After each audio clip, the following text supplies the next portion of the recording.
大家好，今日我哋思想嘅題目係異端真面目，經文係彼得後書第2章1到22節。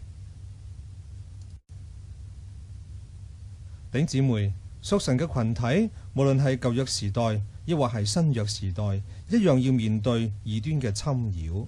正如第2章第1節所講嘅，從前在百姓中間有假先知起來，將來在你們中間也必有假師傅私自引進陷害人的異端。但係假先知同埋假師傅將要面對神公義嘅審判，因為佢哋否認主。喺第2章第1節，聖經話，連賣他們的主，他們也不承認。佢哋將到以重價買贖佢哋嘅主，佢哋都否認。異端往往會貶低耶穌基督嘅身份，否認耶穌係神嘅兒子，亦都認為基督嘅救贖係唔能夠完全赦免人嘅罪。第二方面，異端都會絆倒人。異端自稱係純正嘅教會，但係因着邪淫嘅行為，使到純正教會嘅名聲受虧損。喺第2章第2節，聖經話，將有許多人隨從他們邪淫的行為，便叫真道因他們的緣故被毀謗。第三方面，異端都係貪財利，佢哋利用捏造嘅謊言，偽造新嘅啟示，取得信徒嘅支持而獲得財利。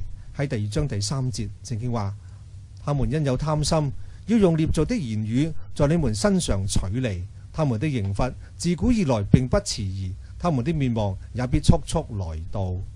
唯有義人喺唔敬虔嘅世代當中，先能夠免去神嘅刑罰。喺第2章第5節，聖經話，神也沒有寬容上古的世代，曾叫洪水臨到那不敬虔的世代，卻保護了傳義道的挪亞一家8口。神都搭救喺所多瑪俄摩拉嘅義人羅德。喺第7節，聖經話，只搭救了那常為惡人淫行憂傷的義人羅德。神都會搭救今天願意過敬虔生活嘅你同我。喺第9節，聖經話，主知道搭救敬虔的人脫離試探，把不義的人留在刑罰之下，等候審判的日子。弟兄姊妹，到主再來嘅時候，你係受刑嗰個啊，抑或係蒙拯救嗰個呢？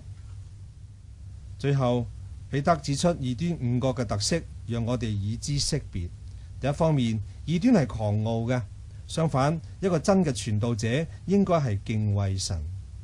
天使尚且唔敢用凌厲高傲嘅態度喺神嘅面前控告嗰啲明顯犯罪嘅人。喺第11節，聖經話，就是天使雖然力量權力更大，還不用毀謗的話在主面前告他們。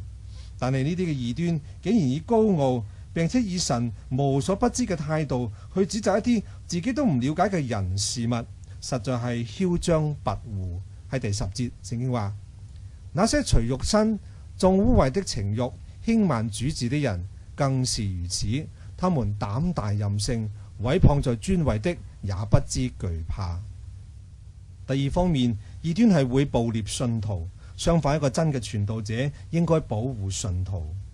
呢啲嘅假先知放縱自己嘅慾望，甚至去到嘅地步係白晝宴樂。喺第13節，聖經話，這些人喜愛白晝宴樂。呢個情況連放縱情慾嘅希臘人亦都接受唔到，佢哋甚至以詭詐嘅方法利用信徒嘅信任，而且彼此相愛嘅關係，喺教會一同坐席咁相近嘅關係之下，引誘教會嘅婦女行淫。喺第13節，聖經話，你們一同坐席，就以自己的詭詐為快樂，他們滿眼是淫色。第三方面，異端係橫梗叛逆，相反嘅，一個真嘅傳道者係信服神。彼得引用咗舊約巴蘭先知嘅例子去說明呢啲異端嘅順從，就連一隻驢亦都不如。喺第16節，聖經話，他卻為自己的過犯受了責備，那不能說話的驢，以人言難咗先知的狂妄。第四方面，異端係空洞無物，相反，一個真嘅傳道者應該有屬靈嘅內涵。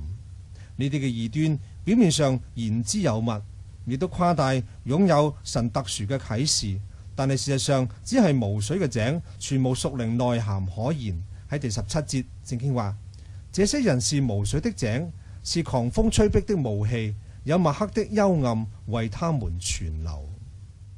第5方面，異端係被罪捆綁。相反，一個真嘅傳道者能夠勝過罪，亦都能夠幫助人勝過罪。喺第19節，聖經話：他們應許人得以自由，自己卻作敗壞的奴僕，因為人被誰制服，就是誰的奴僕。